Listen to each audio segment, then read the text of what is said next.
అందరికీ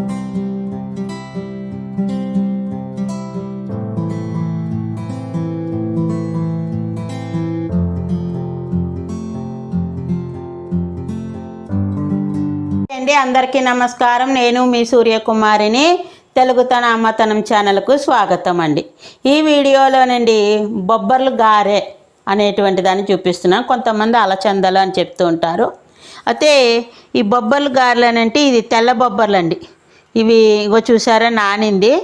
ఈ నానిన దానిని ఇవి కొన్ని ఉంచేశాను.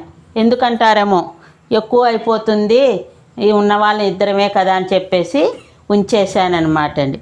అయితే దీన్ని ఏం చేస్తాను అనేటువంటిది తర్వాత చెప్తా అండి. కొత్త వాళ్ళందరూ కూడా సబ్స్క్రైబ్ చేసి పక్కనున్న బెల్ ఐకాన్ నొక్కండి. ఇక వీడియోలోకి వెళ్ళిపోదామండి. నా చేతితోటి ఇలా 3 పిడికిళ్ళు తీసుకున్నానండి. 3 పిడికిళ్ళు తీసుకుని ఒక 6 పచ్చిమిరపకాయలు ఇగో ఇంత అల్లం ముక్క తీసుకున్నానండి. అన్నీ కలిపి మిక్సీ పట్టేశాను. మిక్సీ పట్టిన తర్వాత ఇది వీధిలో ఉందండి వామాకు, ఒక 4 వామాకులు తెచ్చి సన్నగా కట్ చేసి వేశాను. అలాగే ఇది పుదీనా ఆకండి, ఒక ఇంత ఉంటే పుదీనా కూడా వేశాను. తగినంత ఉప్పు, ఒక 1/2 టీ స్పూన్ జీలకర్ర వేసాను అనమాట అండి. వేసి ఇగో ఉప్పు చూశారు కదండి, ముద్ద కచ్చా బచ్చాగా నలిపాను అనమాట. అయితే దీంట్లోకి కొద్దిగా బియ్యపిండి అనేది వేసుకోవాలండి. బియ్యపిండి వేసుకోవటం వల్ల కొంచెం లైట్గా కరకరలాడుతూ లోపల మెత్తగా ఉంటుంది. ఇంత ముద్ద అయింది కదా, ముద్దను చూశారు కదా, ఎంత బియ్యపిండి వేయాలి అని మీరు అనుకోవచ్చు. ఈ స్పూన్ ఉంది కండి, ఈ స్పూన్ తోటి 2 స్పూన్లు కనుక బియ్యపిండి వేస్తే సరిగ్గా సరిపడుతుంది. ఇక నూనె మనం వండుకునే దాన్ని బట్టి సరిపడా నూనె ఎసరు పెట్టుకోవాలి. పెట్టుకుని కాగాక వడల కింద అద్ది వేసుకోవాలన్నమాట అండి. 3 పిడికలు వేసి ఇదిగోనండి ఈ బియ్యపిండి కూడా 2 చెంచాలు వేసి కలిపేశాను. నూనె కాగిందండి. కొంచెం ముందర అంటే మీడియంలోకి మారుస్తున్నానండి. ఈ మీడియం మంట అయితే చాలు. ఇగో ఇలా చేతితోటి అద్దేసుకోవచ్చు. ఇగో చూసారండి, ఇలా వేసేసుకుంటే అలాగా పొంగుతుంది అంటే నూనె బాగానే కాగింది అని అర్థం. మీడియంలోకి ఉంచాను. బాగుంటాయండి పిల్లలకి స్నాక్స్ కింద. నూనె ఎక్కువ పీలుస్తుందని అపోహ కానండి, పీలవదు. అలా పీల్చింది అని అనిపిస్తే కొంచెం పేపర్ మీద, టిష్యూ పేపర్లు అవి ఉంటాయి కదండి, దాని మీద వేసేసుకోవచ్చు. పిల్లలు ఇష్టంగా కూడా తింటారు. పొద్దున వేళ తిన్నా కూడా ఇదేమీ కాదు. అలచందలు, బియ్యపిండి, పచ్చిమిరపకాయలు, చిన్న అల్లం, అన్నీ ఆరోగ్యానికి పనికొచ్చేదండి. 2 వామాకులు, తర్వాత జీలకర్ర. వాము జీలకర్ర స్టమక్ పెయిన్ రానివ్వకుండా కాపాడుతుంది అనమాట అండి. అంటే కడుపు నొప్పి అలాంటిది ఏమీ కూడా రానివ్వదండి. వామాకు ఇంకా విశేషం ఏంటంటే అండి, జలుబును లాగేస్తుందండి. ఎవరికైనా జలుబు దగ్గుగా ఉంటే 2 వామాకులు 3 పూట్ల కనుక నవ్వులితే మనకి 2 రోజుల్లో రిలీఫ్ అనేటువంటిది వచ్చేస్తుంది. ఇటువంటి చిట్కాలు పాటించడం చాలా మంచిది కూడా. అగో వేగుతోందండి, మూకు నిండా వేసేస్తున్నాను. వేగిన తర్వాత ఒక పళ్ళెంలోకి తీస్తాను.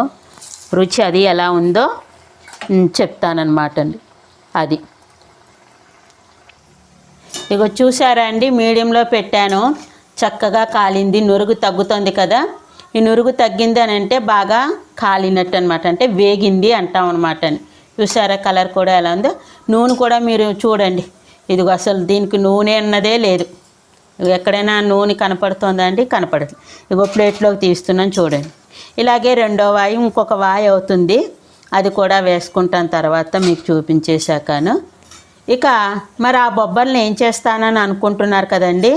ఆ బొబ్బర్లని కొబ్బరి వేసి కూర వండుతాను. లేదా వంకాయలు ఉన్నాయి, 2 వంకాయలు ఉన్నాయి, ఇంతంత మెట్టంకాయలు. ఈ బొబ్బర్లు కొన్ని బొబ్బర్లే పడతాయి, అన్నీ పట్టవు కాబట్టి కొన్ని బొబ్బర్లు వేసి అల్లం పచ్చిమిర్చి వేసి ముద్ద కూర కింద కూడా వండుకుంటాం మటన్. అలా 2 రకాలుగా చేద్దామని చెప్పి అనుకుంటున్నాను, నానబెట్టినవి. అర్థమైంది కదండి. ఇప్పుడు వేడిగా ఉందండి చూడండి. ఇది దాన్ని ఏమంటారు, అదే సాసులు అలాంటి దాంట్లో నంచుకోవచ్చండి. లేకపోతే మన ఇంట్లో కొంచెం కొబ్బరికాయ పచ్చడి, పెరుగు పచ్చడి అలాంటిది ఉంటే నంచుకోవచ్చు. లేదా ఉత్తి నాటైతే ఇలా విరుచుకునింది చూసారా, ఇగో ఎంత బాగుందో. వేడి చెయ్యి పట్టట్లేదు. ఒక్క నిమిషం అండి, ఇది రుచి ఎలా ఉందో చూసి చెప్తున్నా. ఉప్పు చక్కగా, ఇదేంటి ఇందులో కరివేపాకు లేదండి మాకు, కరివేపాకు అయిపోయింది. కరివేపాకు ఉంటే కరివేపాకు రవ్వ కూడా వేసుకోవచ్చు. కొత్తిమీర బాగుండదండి. అర్థమైంది కదా. ఉప్పు కారం చక్కగా రుచి అంతా బాగుంది కదా. ఉత్తినే వేడివేడిగా తినేయచ్చండి, ఇంక నంచు కూడా అవసరం లేదు దీనికి. చూసారండి, లోపల మెత్తగా పైన ఇలా కరకరలాడుతూ వచ్చింది. అర్థమైంది కదండి. కొంతమంది దీన్ని అలచందలు అంటారు, కొంతమంది తెల్ల బొబ్బర్లు అంటారు. మీరు కూడా నానపెట్టుకుని వడ కింద వేసుకుని ఎలా వచ్చిందో కామెంట్స్ రూపంలో తెలియజేయండి. అందరూ కూడా లైక్ చేసి షేర్ చేయండి. మీ లైక్ నాకు చాలా ఆధారం అవుతుంది. అర్థమైంది కదండి. ఇది మాత్రం మర్చిపోకండి. మరి ఇక ఉంటాను. అందరికీ కూడా ధన్యవాదాలు. మీ లైక్ తోటి షేర్ తోటి పెద్దమ్మని ఎంకరేజ్ చేయండి. Bye bye. మీ సూర్యకుమారి.